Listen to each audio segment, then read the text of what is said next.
আসসালামু আলাইকুম। Sofa cum bed, এটা সোফা কাম বেড বললে ভুল হবে। এটা হচ্ছে সম্পূর্ণ একটা খাট সিস্টেম সোফা, যেটা একজন ঘুমাতে পারবে, ফোল্ডিং করলে 4 জন ঘুমাতে পারবে। এখন দেখছেন সোফা অথবা সিঙ্গেল খাট যেটা বলেন। দেখো, দেখো।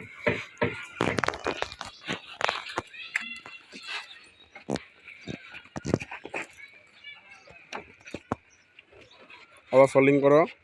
এখন 7 ফিট বাই 6 ফিট খাটের সমানই জায়গা খাবে। আর যখন সোফা অবস্থা বানানো হবে তখন 3 ফিট বাই 7 ফিট জায়গা খাবে। এখন হচ্ছে 3 ফিট লম্বায় 7 ফিট। ফোল্ডিং করো।